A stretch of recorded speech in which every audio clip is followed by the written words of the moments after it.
രാവിലെ തൊട്ട് നല്ല മഴയായിരുന്നു. കൂടാതെ നമ്മുടെ കാത്തുമ്മയ്ക്കാണെങ്കിൽ പോളി എടുക്കേണ്ട ദിവസം കൂടെയായിരുന്നു. അങ്ങനെ രാവിലത്തെ കാപ്പികുടിയൊക്കെ പെട്ടെന്ന് കഴിഞ്ഞു. പുട്ടും മീൻകറിയാണ് കഴിച്ചത്. പുട്ടും പഴവുമായിരുന്നു. ഞാൻ പിന്നെ പുട്ടും മീൻകറിയും കഴിച്ചു. അങ്ങനെ രാവിലെ തന്നെ ഞാൻ റെഡി ആയിട്ടുണ്ട്. നമ്മുടെ കാത്തുമ്മേനെ റെഡി ആക്കിയപ്പോൾ പാപം ഉറങ്ങിപ്പോയി. പിന്നെ കാത്തൂര് കൊണ്ടുപോകാൻ വേണ്ടി കൊച്ചച്ഛനാണ് വന്നത്. അങ്ങനെ കൊച്ചച്ഛൻ്റെ വണ്ടിയിൽ കയറി നമ്മൾ ഹോസ്പിറ്റലിലോട്ട് പോവേണ്.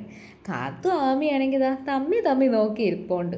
കുറേ നേരം ഇത് തന്നെയായിരുന്നു. കാമി കാത്തുവിനെ നോക്കും, കാത്തു ആമീനെ നോക്കും. നല്ല രസമായിരുന്നു കാണാൻ. അങ്ങനെ നമ്മൾ നേരെ ഹോസ്പിറ്റലിൽ എത്തിയിട്ടുണ്ട്. കാത്തു പോളി കുടിക്കാൻ വേണ്ടി അപ്പയുടെ മടിയിൽ കയറി ഇരിക്കുക. ചേച്ചിക്കാണെങ്കിൽ ഇന്ന് അവിടെ ഡ്യൂട്ടി ഉണ്ടായിരുന്നു.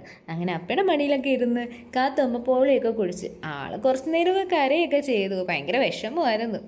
നമ്മുടെ കാത്തുവിനാണെങ്കിൽ അത്രയ്ക്കങ്ങ് ഇഷ്ടപ്പെട്ടിട്ടേ ഇല്ല. അതിൻ്റെ ടേസ്റ്റ് വായി നിൽക്കുന്നതുകൊണ്ട് തന്നെ അവൾക്ക് അത് ആലോചിച്ചങ്ങ് വിഷമമായിരുന്നു. പിന്നെ വിഷമം തീർക്കാൻ ചേച്ചി കുറച്ച് നേരമൊക്കെ എടുത്തുകൊണ്ടൊക്കെ നിന്നു. നമ്മളെ കാത്തുമ്മയുടെ പരിപാടിയൊക്കെ ഇവിടെ തീർന്നു. അടുത്ത വെയിറ്റിങ് നമ്മൾ ആമിയാണ്. ആമിപ്പനാണെങ്കിൽ പോളി കൊടുക്കാൻ വേണ്ടി അവിടെ വെയിറ്റ് ചെയ്ത് നിൽക്കുകയാണ്. ആമി അപ്പയുടെ മടിയിൽ തന്നെ കയറിയിരുന്ന് പോളി കുടിക്കുകയാണ്. ആമിക്കും അത്ര അങ്ങോട്ട് ഇഷ്ടപ്പെട്ടിട്ടേ ഇല്ല. ആമി ചെറിയ കരച്ചിലൊക്കെ കരഞ്ഞു. പിന്നെ വിഷമവും ഉണ്ടായിരുന്നു. അങ്ങനെ ആമിക്കും പോളി കൊടുപ്പങ്ങ് കഴിഞ്ഞു. ആമീൻ കാത്തുനെ പോലെ തന്നെയായിരുന്നു. അത് ആലോചിച്ചങ്ങ് സങ്കടമായിരുന്നു. അങ്ങനെ നമ്മുടെ 2 കുട്ടിപ്പട്ടാളത്തിൻ്റെ പോളി ഉടുപ്പൊക്കെ കഴിഞ്ഞിട്ട് നമ്മൾ നേരെ ഹോസ്പിറ്റലിൽ നിന്ന് ഇറങ്ങിയിട്ടു നേരെ വീട്ടിലോട്ട് തന്നെ പോയി. വീട്ടിൽ ചെന്നപ്പോഴാണ് നമ്മളെ കാത്തുമ്പതാ ഒരു ബലൂൺ പിടിച്ചങ്ങ് ഇരിപ്പായിരുന്നു. നല്ല കളിയായിരുന്നു അതും വെച്ച്. ചേച്ചിയാണെങ്കിൽ ഹോസ്പിറ്റലിൽ നിന്ന് ഒരു ബലൂൺ എടുത്ത് കൊടുത്തേന്. കാത്തുവാണെങ്കിൽ പിന്നെ അതിൻ്റെ പിറകെ തന്നെ ഇരുന്നു. അതിനെ തട്ടിക്കളിക്കുക, അതിനെ എടുത്ത് കളയുക. ഞാൻ എത്ര തവണ എടുത്ത് കൊടുത്താലും കാത്തുവാണെങ്കിൽ അത് തട്ടിക്കളഞ്ഞുകൊണ്ടേയിരുന്നു.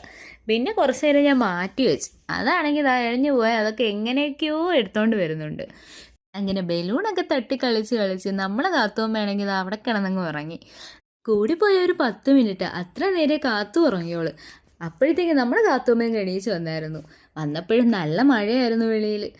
രാവിലെ തുടങ്ങിയ മഴയാണ്. ഇതുവരെ തോന്നിയിട്ടില്ല. ചാറി ഇങ്ങനെ പെയ്തുകൊണ്ടിരിക്കുക. അപ്പോൾ എന്തായാലും ഇന്നത്തെ വീഡിയോ ഇത്രയേ ഉള്ളൂ. Okay, bye bye.